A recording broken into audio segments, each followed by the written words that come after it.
Okay mga kababayan, Chris Ulo po at welcome back po ulit dito sa ating YouTube channel. Okay, ito mga kababayan, mga ka-analyze sa pinaghalong politika at showbiz ang ating pag-uusapan ngayong araw. Hindi humaiwasan yan. Minsan yung showbiz nakakonek sa politics di ba?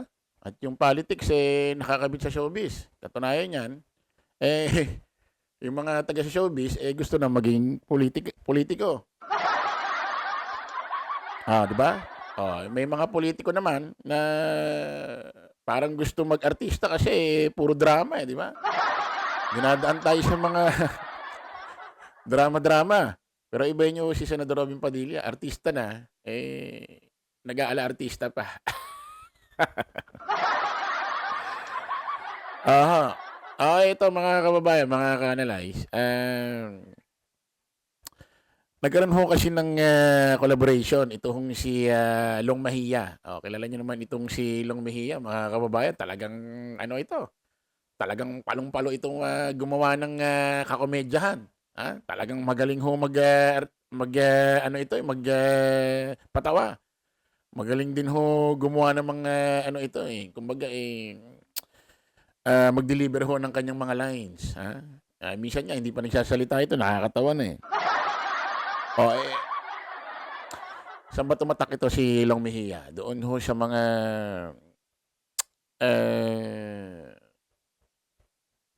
comedy sitcom na Cool Ka Lang.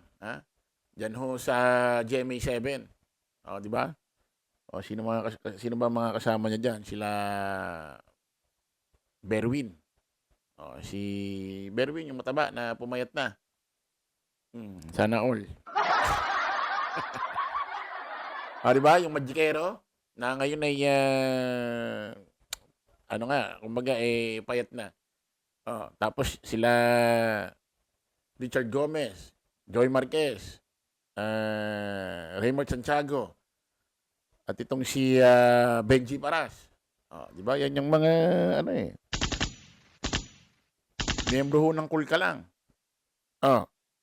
Nagkaroon ho ng collaboration itong showbiz personality na si Long Mejia at ito hong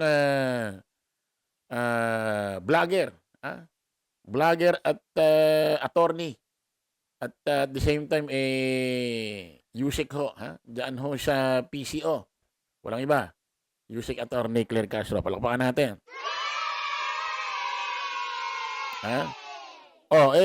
Nagkaroon ho sila ng collaboration.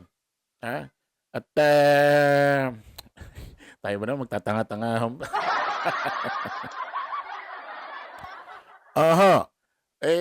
Nako sa ginawa ho nilang palitan ho ng kuro-kuro, parang nagmukhang tanga or ginago ba nila si Pusit? Ano ba? Pakinggan ho natin to mga kababayan. Nandito kayo sa long table? Order muna kayo ng Okay. nang meron naman kayong higano. Sige. Ayan, Order oo. muna. Ayan. Teka lang Ay, Mia, wala akong budget Sagot Ay. ito ni Long Opo, Sagot ko. opo. Ayan, Sagot ko yan. Pero okay, gusto ko pusit. Pusit? Pusit. Pusit ang gusto nyo. Pusit. Oo, yung pagka nagtapo ng tinta, sobrang itim. Ay, Yun ay, ang gusto kong kainin. Yun yung tinatawag na pusit talaga masarap yan. Kasi may mga pusit Yes. ngayon na imported. Yan pusit native Oo. ba tayang na gusto nyo? Pusit, may basta tinta. pusit. Oo. yung may Pusit, tinta. yung po gusto May nyo. Pusit. tinta Oh. pa. Yung pag nilabas ang tinta niya, parang puro fake news. Yun ang gusto kong kainin. Ayun. Yan. Kasi nilalabas ang Ayan na. pasabog. Ayan na. Gusto ko mga fake news. Sige. Oo. Sige. Order kayo at Ayun lang, yun pusit. lang. Magra-rice kayo. Hindi na kayo magra-rice. Hindi na, pusit lang, okay na ako. Drinks. Sabagay may drinks naman tayo dyan. Pero yung mga siguro iba pang kaalyadong maliliit na pusit, pwede isama. Isama na. Yung baby pusit kung Yung tawagin baby po yan. pusit. Yan. Tama. Baby Sige. squid. Ayan ho mga kababayan, mga ka-analyze, dun ho sa kanilang kasagsagan ho ng collaboration, pag-interview sa isa't isa, lumalabas parang naging waiter ho ito si Long Mejia. Tapos guest or customer ho itong si Yusek Attorney Claire Castro. Binigyan ng menu, no? Gawin natin social menu. Binigyan ng menu. Ay, isipin mo pa-orderin mo yung guest mo, customer mo, anong hello ma'am, what is your order? Gusto ko lang ng pusit, yung maraming tinta, yung nagsasabog ng fake news.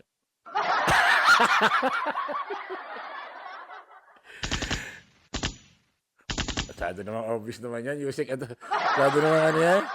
Masyado naman obvious ang Yusek at Claire Castro. Grabe ka naman.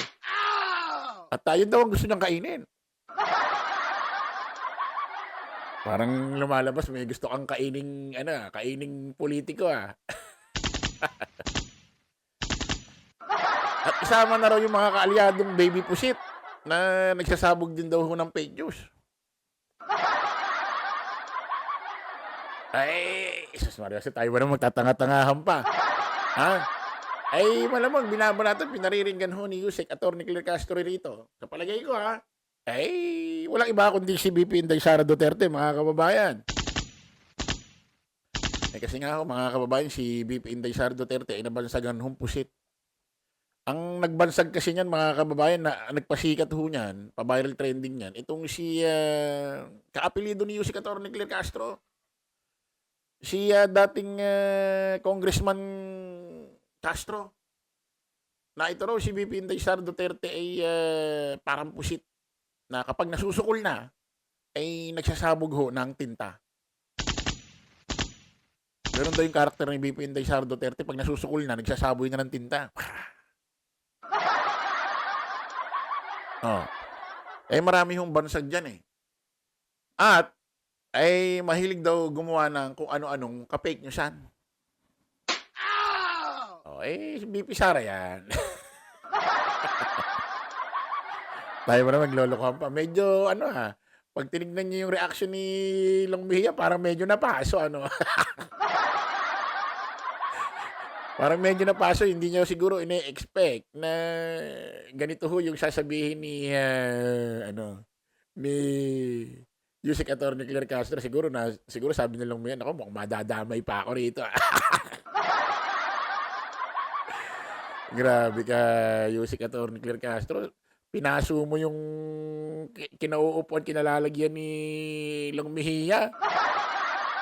Napaganon pa ba? Napaganon pa, parang ang tao, body language ng tao yan. Pag nag-uusap ka, biglang gumanyan, napaganyan at nagagaganon. May body language ho yan, mga kababayan. Ibig sabihin, hindi ho siya po pwede nagsisinungaling, pwedeng hindi siya komportable doon sa kanyang tinanong. Hindi siya komportable. Body language ho yan, mga kababayan. Yung gaganong-ganon, yung tas napaganon. Naku po, Sus Maria Josep. Ito mga kababayan, isa pa hong kinagulat ng lahat, mga kababayan, mga ka-analyze,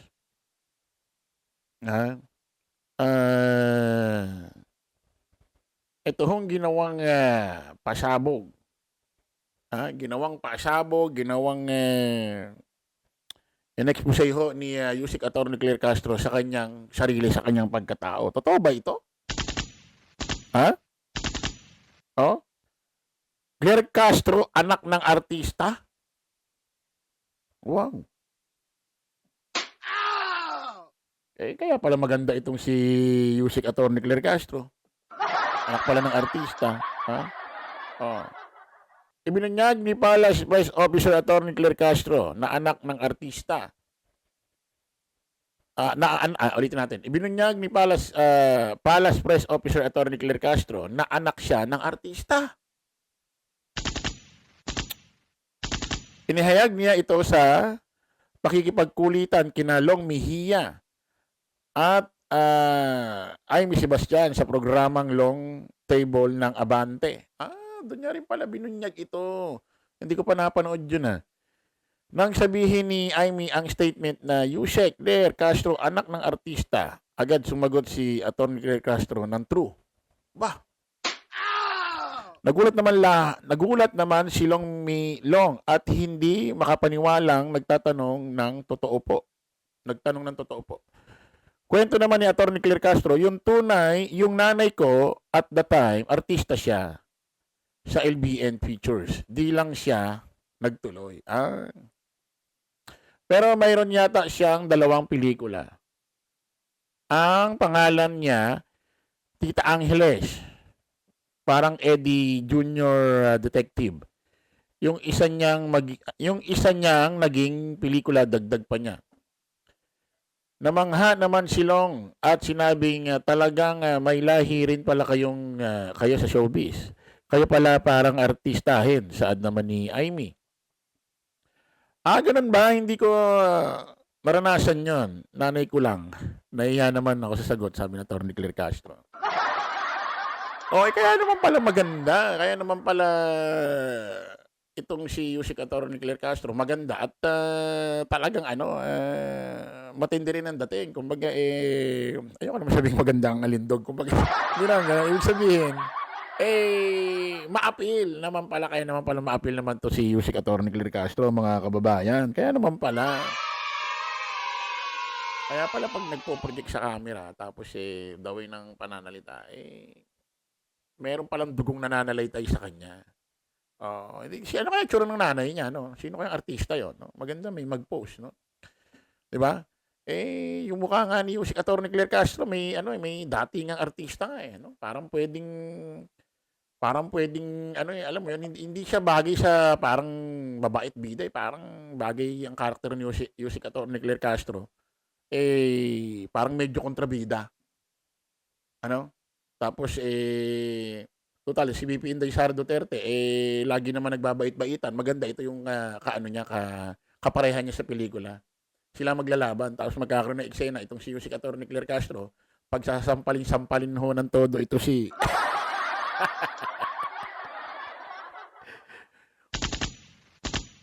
pagsasampal-sampalin niya ng walang humpay. Kaliwat kanan at itutupi niya sa 8 ang mukha ni VP Inday Sara Duterte. Okay, kita ulit tayo sa panibagong vlog. Mga kababayan, mga kanalays, maraming salamat po. Bye-bye.